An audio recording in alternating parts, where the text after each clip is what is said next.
Well, hello. Thank you for joining me today at West Haven Center for the Arts, holding this summer open mic, open to music and spoken word and everything, whoever wanders through the door. My name is Bryan Radzin. I'm the writer in residence here, and I very much am grateful for the opportunity to do this, to share some of my work, to be in a good art community and just be around other creative people. And so today I'm sharing a few pieces, so I'll just start it off. I'm sharing a few pieces today. This is my collection from the Mind of Critic. It's a collection book I put out every year of the inspirational blog posts and things that I put on my website, my Facebook. It gives me a chance to edit them a little more than when I post them, but I'm also in the final stages of editing my new novel, which I'm excited about. Should be in for the proof copy in a couple weeks, and it's a lot of hard work. It's a marathon, but I'm really excited about it. I'm really excited. So we'll just hop right into it. Okay. So we'll start from the first one. Okay. Are we a fascist dictatorship or a constitutionally protected democratic republic? Do we racially profile all non-whites based on generationally embedded ignorance? Or do we base our judgments on the content of character and whether people have committed an actual crime? Do we think a gun rights protest consisting of white people is okay, but a gun rights protest consisting of black people is something to fear?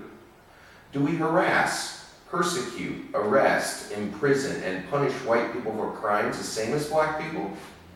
Are we a nation that shuns people for escaping poverty and violence to come here because immigrants do us harm? Do we believe these people are taking our jobs and benefits while not paying taxes? Are we in such dire straits economically that we blame all the scary brown people for our plight?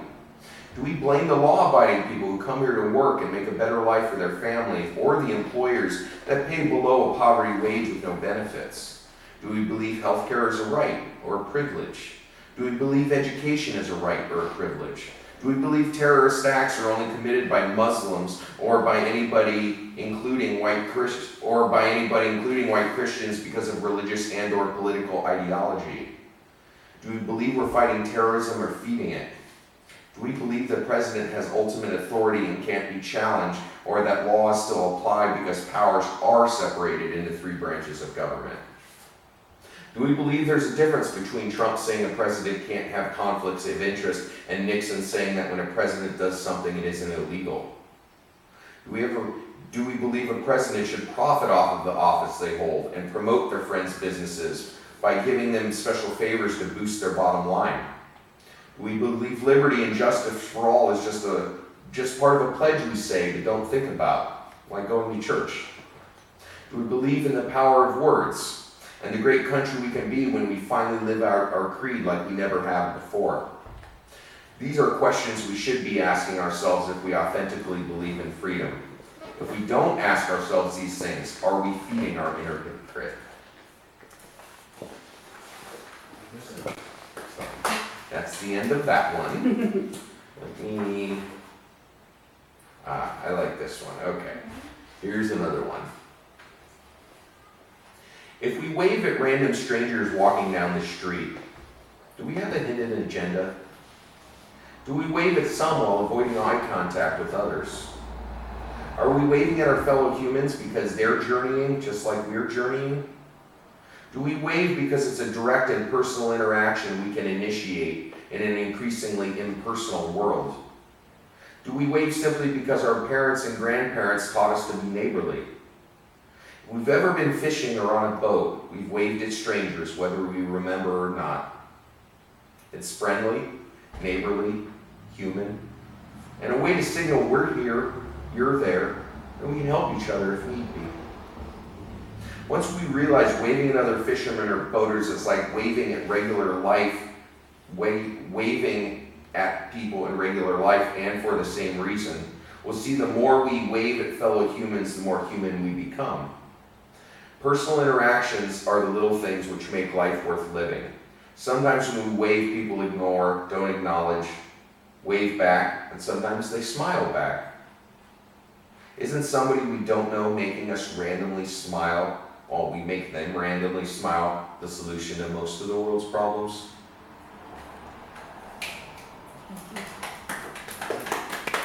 Thank you. I'll read this one. Guess I can read another one. We have time, right? Okay. If children's stories and nursery rhymes were too dark and violent back when, and too Disney-fied now, where's the happy medium? How do we keep kids innocent as long as possible, while not lying about how the world really is so they become well-adjusted adults? If we teach our kids the difference between real and make-believe, the first time they wake at the crack of dawn for Saturday morning cartoons, do we authentically understand the concept? Is it another way of vocalizing do as I say and not as I do? The messages in our kids' stories used to reflect the crushing harshness of life. They showed an unvarnished truth, which although dark, was real. Now, as an overcompensation, we have Disney, DreamWorks, Cartoon Network, and countless others which show a fantastical view that unless we specifically define real life, our kids will grow up living in a completely unaccountable and gullible fantasy world. Once we realize to teach truth, we have to learn it and then know it. We'll see if the next generation has any hope for a better future. It'll be because we allowed them to indulge their imaginations, while simultaneously letting them know the sometimes dark and ugly, but also light and beautiful truth. The balance between fantasy and truth is achieved when we realize that to understand one, we have to understand the other. Thank you. So I have one more I Go can ahead. read. Yeah. Go ahead, and then Might as it's well. Dawn's turn. Yes, definitely. Okay.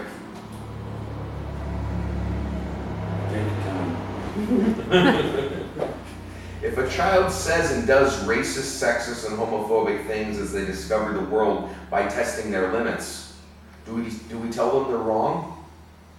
Do we tell them that's not what we say or to or about people? Do we enlighten them as to what's important? Do we tell them to judge people by what's on the inside? That if we don't have anything nice to say, we shouldn't say it, and we should only treat somebody how we'd like to be treated? Do we ignore them or tell them that they're wrong, thereby instilling ignorance by leading through example, specifically because we judge by what's on the outside? Do we say mean and hurtful things whenever, whyever, and however we feel like it because we feel more deserving of good treatment than others? Does this ignorance quickly and forcefully metastasize if not nipped in the bud at an early age? As we become adults, we all become like our parents, whether we admit it or not.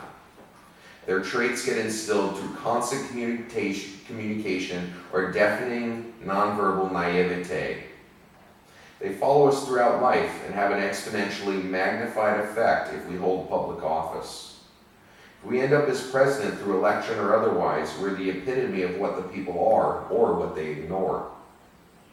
If we don't like having a president who is a racist, sexist, homophobic, tiny-handed baby man who bullies everybody in the schoolyard, we must ask ourselves whether we're racist, sexist, homophobic baby men ourselves. Teaching kids the right way to be when they're young without ignoring them or their outbursts would prevent someone like President Donald Trump from even being a possibility. Wow. Thank you. Well, thank you. That's the most intellectually challenged I've been in a while. Yeah, he's no shallow Hal. Yeah, definitely. All right, this is ridiculous.